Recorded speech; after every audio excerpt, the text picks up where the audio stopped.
Buenas tardes. Hay efemérides de la historia de Cuba que no pasan por alto para nadie en ninguna etapa. Una de ellas, por la sensibilidad que despertó desde el momento en que ocurrió el suceso hasta hoy, no pasa por alto nunca.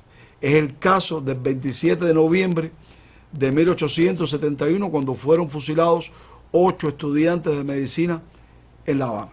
Esa es una historia que conocen en Cuba, que conocemos en Cuba, que conocemos los cubanos desde muy pequeños.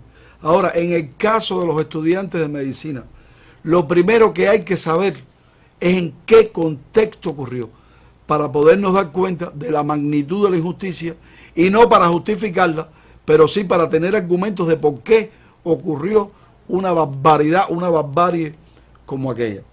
Estamos hablando de los años posteriores, más próximos al inicio de la Guerra de los 10 años, en octubre del 68, en Oriente. Ya se incorporan sobre las armas después Camagüey y Las Villas. Había combates también y preocupaba a las autoridades españolas lo que sucedía en Occidente, y para evitar que la guerra se expandiera del centro y oriente al occidente, sobre todo a la capital, las autoridades españolas intensifican su política represiva. En ese contexto tuvo lugar el asesinato, el crimen, el fusilamiento de los 8 estudiantes de medicina. También por esos días tuvo lugar un acontecimiento triste y bochornoso en la acera del Louvre, cuando, ahí en los bajos del Hotel Inglaterra, cuando un grupo de estudiantes amenizaban, riéndose, los pasaron los voluntarios por allí, que eran un equipo auxiliar del ejército español con uniformes y todo, incluyendo cubanos, y dispararon a los jóvenes. Pero Miguel Aldama, que era uno de los líderes de la conspiración independentista en Occidente, y otros patriotas que vivían en La Habana, tuvieron que salir huyendo de este país por la férrea persecución y por el saqueo a que fueron sometidas sus residencias. Martí Fermín Valdés Domínguez fue sometido a prisión, en el caso de Martí, en las canteras de San Lázaro, producto de que los españoles descubrieron una carta en la que Martí Fermín Valdés Domínguez criticaban a un mal cubano que con ellos fue alumno de Rafael María Mendívil y ahora estaba incorporado, colaborando con los españoles desde el cuerpo de voluntarios. Ese clima de extremismo, en ese clima de extremismo es que tiene lugar el fusilamiento de los 8 estudiantes de medicina.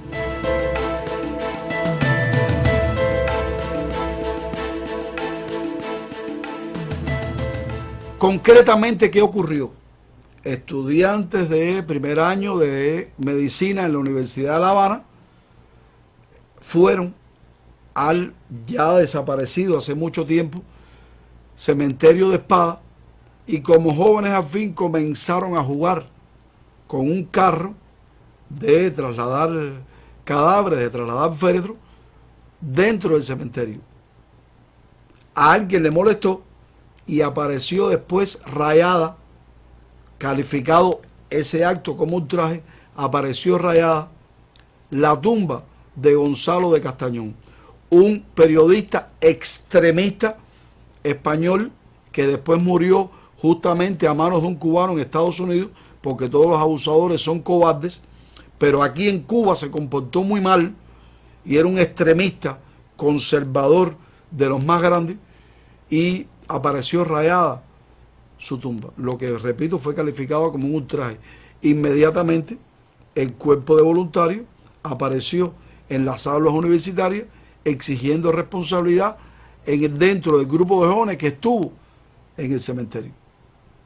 Un profesor de fisiología asumió una postura tremenda, patriótica, cívica, humana, y los defendió. Otros no tanto. Finalmente fueron sometidos a juicio. Ese primer juicio los evadió de una condena tan cruel como el fusilamiento, pero el deseo de ver la sangre correr que tenía el cuerpo de voluntarios en medio de aquel clima extremo que expliqué hace unos minutos, provocó que fueran de nuevo llevados, o sea, sometidos a una vista oral. En la película Inocencia de Alejandro Gil se ve muy bien. Y llamo la atención, el oficial más extremista del cuerpo de voluntarios, quien hace ese papel es Héctor Noa, excelente actor cubano, que en la película Mambí, una coproducción cubano-española, que gran parte se filmó en el pueblo de Candelaria, también hace de un español extremo, o sea, en extremo cruel con los cubanos, una coincidencia. Ahora bien, en ese segundo juicio al que hago referencia, por sorteo, porque había que calmar la sed de sangre de los voluntarios, fueron sometidos 8 estudiantes a la pena de fusilamiento. Pero fue tan cruel que aquella selección fue al azar, y dentro de los 8 fue tan bárbara y tan indiscriminada la selección, que uno de los estudiantes que fue seleccionado para que lo fusilaran no estaba ese día en La Habana cuando se produjo el acontecimiento de los juegos de los estudiantes en el cementerio. Hasta ahí llegó. ¿Por qué cayó en ese sorteo? Lo pusieron por uno que era imposible que quedara allí. O sea, los españoles consideraron que 2 hermanos no podían ser fusilados entre 8. Quitaron a uno de los hermanos y pusieron a este que ni siquiera estaba.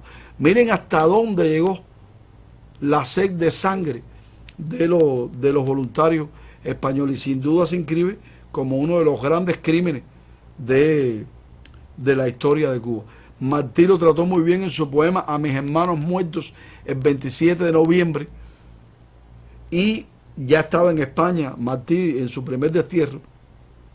Y por cierto, es ese poema, y es el poema Agdala, y en el presidio político en Cuba, donde único se ve un escrito de Martí donde habla de la palabra odio, y no porque lo sintiera, sino porque critica a quienes sentían a quienes tenían ese sentimiento de odio. Y entonces, ¿qué pasó para la historia? ¿Cómo quedó? ¿Se demostró o no su inocencia? Les cuento.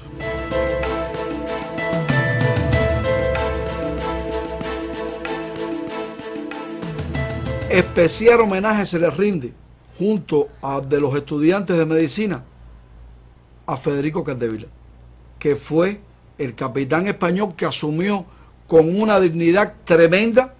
Si fue extremo el odio de los voluntarios y de las autoridades españolas a los 8 estudiantes, fue en extremo humano, o fue en extremo humana la actitud solidaria de defensa que asumió, la conducta que asumió Federico Capdevila como defensor de los estudiantes. Al punto, y en la película Inocencia se ve, que declara su inocencia, y valga la redundancia, y después rompe su sable en señal clara y demostrativa de total desacuerdo con la condena a que fueron sometidos esos 8 estudiantes de medicina. Y no es de extrañar, nosotros no podemos, como decimos los cubanos, meter a todo el mundo en un saco. No solo hubo españoles que defendieron a los cubanos moralmente, también los hubo en el campo de batalla. Por ejemplo, José Miró Argentel, catalán, era general de división y fue durante mucho tiempo el jefe del Estado Mayor del Titán de Bronce, Antonio Maceo. Escribió el libro Crónicas de la Guerra, que es toda una película de lo que sucedió con Maceo desde Oriente hasta toda la campaña invasora, llegando hasta su muerte. Pero hubo generales del Ejército Libertador que nacieron en España. Como hubo cubanos, como Francisco de Alvear, el ingeniero, que estudió una carrera militar y pertenecía al Ejército Español. Pero se le conoce más por supuesto, no participó en ningún tipo de crímenes, en actos políticos contrarios a Cuba. Fue ingeniero y nos dejó un acueducto que todavía funciona. Ahora, creo que en todo esto, cuando se habla de los 8 estudiantes de medicina, y por eso me felicito cuando veo la película Inocencia una y otra vez, me recreo con el papel, y lo pondero y le rindo tributo, el papel de Fermín Valdés Domínguez, compañero de ellos, de los estudiantes que fusilaron, estaba en ese grupo, no cayó en los 8 que al azar se seleccionaron, y después fue el gran descubridor de la inocencia de esos estudiantes. Hizo todas las gestiones posibles y durante años, hasta 1887, 16 años, estuvo luchando dentro y fuera de Cuba por demostrar la inocencia de los estudiantes. Incluso el hijo de Gonzalo de Castañón fue uno de los que sirvió de testigo para demostrar que nunca se ultrajó la tumba de su padre, por sicario que fuera con respecto a Cuba. Y esa inocencia, que así es el título de la película, se debe en gran parte a su actitud, a la actitud de esos estudiantes que no profanaron la tumba de don Gonzalo de Castañón. Pero además un alto por ciento corresponde al papel que jugó en la búsqueda de datos que aseguraran que sí eran inocentes, que jugó Fermín Valdés Domínguez, gran amigo de Martí, médico, coronel del Ejército Libertador, que no solo demostró que era un patriota con esas actitudes, sino además en el campo de batalla. Creo que, como decía al inicio y cierro así, será siempre una efeméride trascendental al 27 de noviembre para el pueblo de Cuba. Imposible dejar de recordar. Y es justo además que le rindamos tributo siempre. Yo los dejo, no sin antes prometerle que pronto vuelvo con otra historia. Y usted recuerde, si quiere comentar sobre este tema con otra persona, lo escuchó aquí en Vericuetos.